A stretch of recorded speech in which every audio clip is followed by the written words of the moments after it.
like to welcome everyone to the Sunshine Lecture today. And today we have Ron Van Dyke is going to talk about thinking outside the box. So what we were just saying is we let Ron present what he has to say, and then keep questions until there will be lots of time for questions and comments and discussion. Right. And since Bee's not coming, she said she had to leave exactly at 10 o'clock to make it to the other meeting. So it's recording. So, okay. Anyway, I first of all thank you for inviting me to give this talk, because love is the most important thing, truly, in all religions. But we easily, myself included, get sidetracked chasing other tangents on fighting over things that in the final analysis really detract from our ability to love. And when we do that, we limit ourselves and we can never become the best we can be. We can never fulfill our destiny. And not only that, we set examples for everyone else when we go off on tangents, and our children and our friends and our relatives and people that we associate with all pick up that energy. Now, it's interesting, as I was thinking about what to talk about in this, that I got this thing from a lady who is named Sarah, and she had a little article that said, "Afraid of fear?" And I read it, and I thought, that's something worth all of us thinking about. She says, hello, beautiful family. This post is to soften the resistance created inside us when we polarize love and fear. Here's what I see a lot of here, as bluntly and humorously as possible. Love good, fear bad. If we are afraid, all of a sudden all our fears will manifest, and then we are all screwed.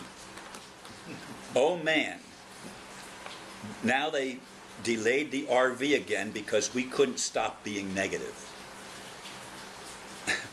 What? Me worry? No, never. I'm a super good person. This new kind of human, we don't worry or feel fear ever, because that's wrong, sinful even, by our new spiritual standards. Not that we want to use that word, because the energy of it. I don't even know what fear is. Never felt it. How do you spell it? Oh, you're afraid. It was anywhere. I didn't know there was one. Gross. Get away from me. By the way, I have had people act like that. And personally, I've experienced it. You're okay? Okay. It is what it is. She's saying, keep going. She's recording it. Okay. Fun facts. I love having a picnic outside. I love my cat. I love learning about how to make waves in reality. I love getting to know unique people who shine brightly. I hope I make a positive difference in people's lives. I hope the RV happens soon. I hope everyone wakes up in a really magical way. I hate the taste of cilantro. I hate money. I hate living in a world where people get treated like shit all the time. I hate the sound of crunching gravel. I'm scared that the people I love are suffering and I can't do anything about it. I'm scared of getting my heart broken, though it does every day. I'm scared of dying and thinking, oh no, there's more that I could have done. I'm scared of the horrific freak accidents occurring to my loved ones. All valid truths, all part of my perspective. Some sentences contain the word love, some hate, some hope, some fear. Tell me, did reading this scare you? Do you need a sage? Do you need to sage yourself now? Did my dirty fear energy rub up against your fleshly polished chakras? I'm so sorry. maybe, maybe I will go to Earth B, so you guys can enjoy a whole planet without a single worry floating around the air, through the air. I'd rather be worried and honest than to lie to myself about having everything under control. Duality will exist as long as we perceive things to be good or bad. Love is love, fear is fear, gold is gold, a turd is a turd. It's all part of creation. From the perspective of a creator being infinite with infinite wisdom and creativity, turds are a pretty cool idea. Or fear kinda works the same way. You know what it is the moment you get a whiff. But you're not that mad because, hey, everyone poops and everyone has fears. No, I don't. And my dad is half prana, so now you soon won't see shit anymore either. I'll just be sunlight beaming out my ass because I'm a light being, damn it. I read books, I meditate, I push people away who are suffering so they don't contaminate my perfect reality. Okay, you win. You aren't scared of anything, including being scared. Me, I'm okay with being scared, sad, lonely, angry. I can still feel other things too. All the things I'm not running away from. A full spectrum of emotions. I'll let you answer that for yourself. Love always. I thought I have to read that. The timeliness of getting this yesterday, when I'm preparing my talk, I thought that is something. Yeah, the universality. It's some lady that I don't know named Sarah. And it was posted on the Intel report. I get an Intel report every day about the currency revaluation that supposedly is going to a gold-backed and asset-backed currency and taking away the international bankers' right to print money out of thin air that's backed by absolutely nothing. Thin air. It's backed by thin air. But actually, thin air is good. I'm really appreciative. I'm really appreciative that I have thin air to breathe because it keeps me alive. Very good. And it keeps me embodied. And the body, too, is part of our human experience. If we continually go through life hating our bodies and trying to get away from our physical reality, is that really spiritual? Or is that a guilt trip that somebody else has put on us and we bought into it? And throughout my life, I can look back and I can see that I bought into many guilt trips. I mean, guilt, guilt, guilt. You don't need a lot, just be miserable with what you've got. I had a friend actually sing a song about that one time. and you know, when we wake up, we're going to be able to not only love, but we're going to be able to love, laugh, and we're going to be able to live in a different realm because we're creating it with the energy that we take in, and we stop resisting what is, and we learn how to stand in our truth. And our truth should be the universal truth. Now, I spent time, as I was preparing this talk, I spent time looking up scriptures, and I didn't print them all out or write them down. But do you know love is taught in every major religion, and probably the minor ones too, including paganism and everything else. Love is put on a pedestal, and it's mentioned throughout our cultural world events and the history of our planet and the human history that we are all participating in.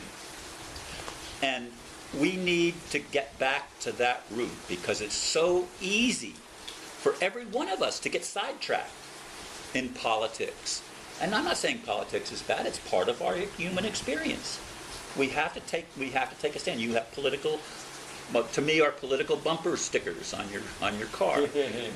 Bees love weeds. But no, not just that one, but we do need to come together because there does seem to be beings, human, maybe other, who have a vested interest in creating fear. They seem to feed on fear. So that when we fear even, as she so eloquently said, when we fear, we're feeding them because we're afraid of something. And it's really hard It's a challenge. It's a challenge to overcome our propensity to follow the herd. I mean, it really is. We like to commune and congregate with people that we agree with. There you go. And the commandment of Jesus, and I know more about those things because I read the Bible probably 30, 35 times through in my life, all before I was very old. I mean, I used to read the Bible through every year. I mean, that was a practice that I had. But if you only love those that love you, you're no different than anybody else. Love your enemies. Do good to them that despitefully use you. Bless them that curse you. These are hard things to deal with from our human mind. So somehow we have to be transformed by the renewing of our minds, which is actually shifting our energy center from the mind to the heart. When we come from the heart, we can see through a lot of the games that have been played on us, by us. I don't even like to say for us because it seems so antithetical to what I want to believe is true. But maybe, and some people suggest this, that the darkness is part of the game to accelerate our awakening so that we could not just have something given to us on a plate, but we can experience it for ourselves and have a greater understanding and a depth of meaning because we've gone through the fire and been purged. And that is something that shakes us in our minds so easily because we want to be happy.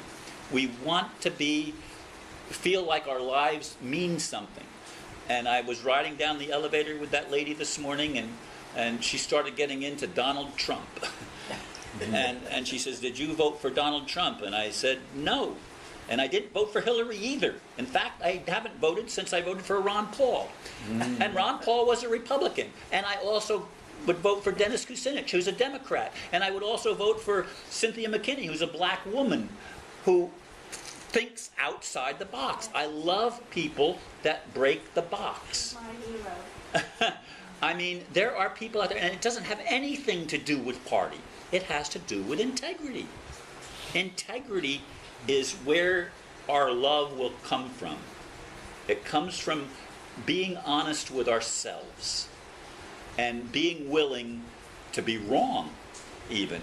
But when we are wrong and we recognize it, being willing to admit that we were wrong.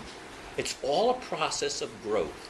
It's all a process of becoming the best we can be. And that's our mission. That's the mission we were given by the Creator at the very beginning. Go forth and multiply, and it has a lot more to do than just creating children. That's important. But it has a lot more to do to that. It's creating an atmosphere that we can thrive in. And we need to determine for ourselves by experience, because we don't get it from books. No matter how wonderful the books are, we don't get it from books. We get it from personal experience of trying, failing, trying again, and finally, maybe after we've tried the same thing 10 times and it didn't work, we said, well, maybe there's something wrong with what my goal is, and maybe I need to change my goal, and change my focus, and being willing to shift even that. I mean, this past year and a half has been really hard I don't know how many of you realize, but Dr. Mary Horgan was the first female minister in Brevard County. She came from a suburb of San Diego, California. She was the mayor of the little town outside of San Diego, and she was a pilot. I mean, this is a very accomplished lady, and she came here and she founded the first Science of Mind church called Chapel of Light. Okay? Or was it Chapel of Love? One or the other. But anyway, she was the founder of that, and I began to have meetings in the spiritual discovery group, the spiritual singles group, or metaphysical, not spirituals, metaphysical singles group, metaphysical discovery group. And she sort of adopted me and wrote me in her will. And I ended up with a property on the southern end of Mare Island. And then I had to go through 10 years of fighting to keep that property because her banker tried to steal it from her and got her to put them in her will. And she says, she came to me and she was manipulated. But these are our experiences that teach us. So I ended up losing my house. Now I'm living in Trinity Towers, which was founded as I think a Presbyterian, I could be wrong. Episcopal. But now it's a privately owned corporation, and they don't allow any political or religious discussion, apparently. But they don't come right out and say that. They beat around the bush. And they do things like set up appointments with you, and then when you go to the appointment, you're just sitting down to do the appointment, and somebody barges in and takes over the conversation, and then the person you have the interview with, or the appointment with, says, I'm sorry, we're going to have to reschedule this. And you try to reschedule it, and I've gone through it. These are the things. So when you bump your head against the wall so many times, you say, well, maybe there's another direction I'm supposed to go. Maybe there are other options for me. And that's the place where I got, as of yesterday. I came to this awareness that maybe I need to just shift my direction a little bit and do something a little bit differently than the way that I've been doing it. It takes, I'm sorry, maybe you're not as thick as I am, but I get pretty thick sometimes, and it's really hard for me to get it. And that's why I got to keep repeating the same lessons over and over again, and not getting what I thought I was supposed to be getting. So I'm hoping that the things that I'm sharing with you now have some relevance to you in your personal experience, and I'm going to open it up now for comments and questions and anything that you would like to share. I mean, I'm not one for being, I try not to be long-winded. I mean, I used to do 15 to 20 minute videos on YouTube and Facebook every day, but now they're basically all 10 minutes. 10 minutes. I make my point. Very rarely do they go over 10 minutes. Sometimes they're less than 10.